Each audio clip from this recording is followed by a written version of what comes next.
My name is Renee Jonas Quinn, and I am a student at the National University of Natural Medicine in the United States, where I am pursuing a doctorate in naturopathic medicine and a master's in global health. Interested in Bolivia's commitment to intercultural health, I spent 2 months in La Paz, Bolivia, exploring how traditional medicine is being integrated into the country's universal healthcare system. The plurinational state of Bolivia is home to 36 indigenous populations, with roughly 42% of the population identifying as indigenous.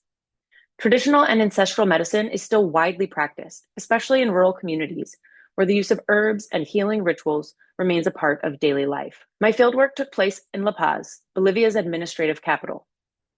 Over the past 2 decades, Bolivia has worked to formally regulate and incorporate traditional medicine into its healthcare system. An example of these policies is Law 459, created in December 2013 to regulate the practice and integration of ancestral traditional medicine within the national health system. In 2019, the country officially adopted a universal healthcare model known as SUS. My main objective during this fieldwork was to observe how traditional medicine and its practitioners are being integrated into Bolivia's healthcare system. My fieldwork was supported by Child Family Health International, which facilitated access to clinical sites and helped establish many of the connections that made this experience possible.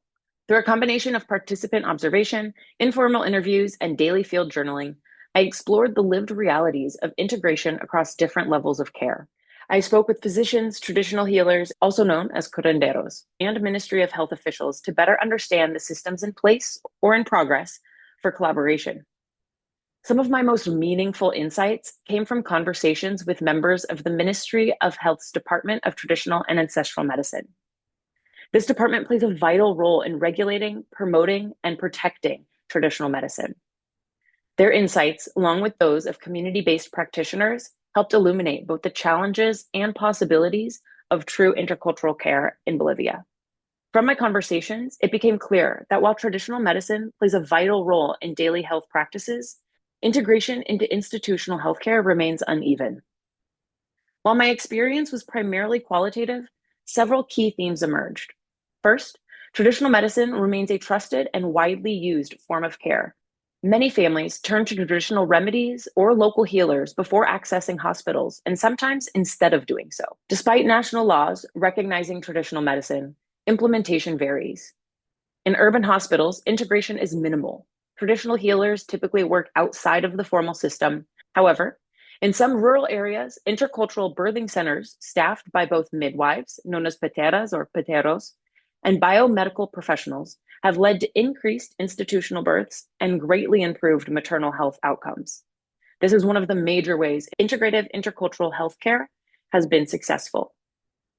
Some other successes have been the number of registered traditional healers, the record of traditional treatments used, as well as the establishment of 70 ancestral laboratories studying traditional plant medicine. A major challenge remains the gap in education and communication. Many biomedical professionals receive no training in traditional medicine, and traditional healers often lack access to institutional support. Still, I observed growing interest in intercultural dialogue, particularly from Ministry of Health representatives who see integration not only as a health priority, but as a matter of cultural recognition and equity. My biggest takeaway is that policy alone cannot create integration. Mutual respect and cultural humility must be a part of the process.